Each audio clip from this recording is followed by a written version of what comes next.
আসসালামু আলাইকুম। আজকে আপনাদের মাঝে অতি গুরুত্বপূর্ণ একটি বিষয় নিয়ে আসলাম, মানুষ গরিব হয় কেন। হজরত সালমান ফার্সি কর্তৃক বর্ণিত এক রেওয়াতে দেখা যায়, রসুল করিম সাল্লাল্লাহু আলাইহি সাল্লাম 10টি কার্যকে দারিদ্র আগমনের কারণ বলে অভিহিত করিয়াছেন। 1. মৃত ব্যক্তির কাছে বসিয়া আহার করা। 2. দাঁড়াইয়া পাজামা পরিধান করা। 3. বসা অবস্থায় মাথায় পাগড়ি বাঁধা। 4. উকুন ধরিয়া না মারা। 5. গুপ্তাঙ্গের চুল কাচি দিয়া কর্তন করা।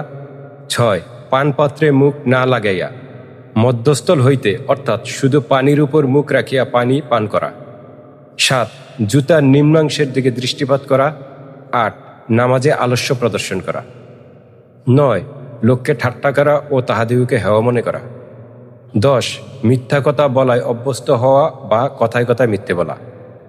অন্য এক হাদিসে জানা যায়, লোকের কাছে হাত পাতা অর্থাৎ লোকের নিকট হইতে সাহায্য লাভের মনোবৃত্তি মানুষকে ঋণী করিয়ে তোলে।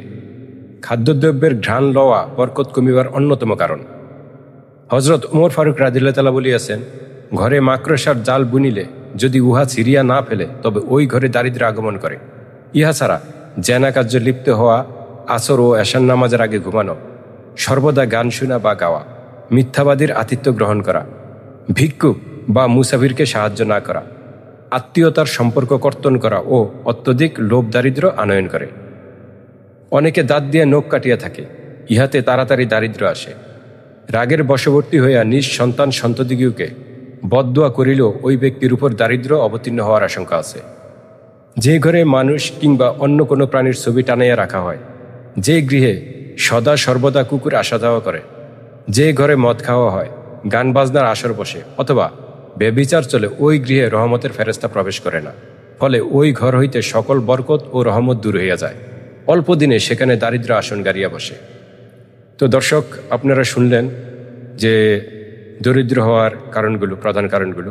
তা আমি পরবর্তী ভিডিওতে নিয়ে আসব দারিদ্র দূর করার আমল। তো এরকম আরও ভিডিও পেতে আমার চ্যানেলটি সাবস্ক্রাইব করুন, বন্ধু বান্ধবের মাঝে শেয়ার করুন। ভিডিওটি ভালো লাগলে একটা লাইক দিন। সবাই ভালো থাকবেন। আল্লাহ হাফেজ।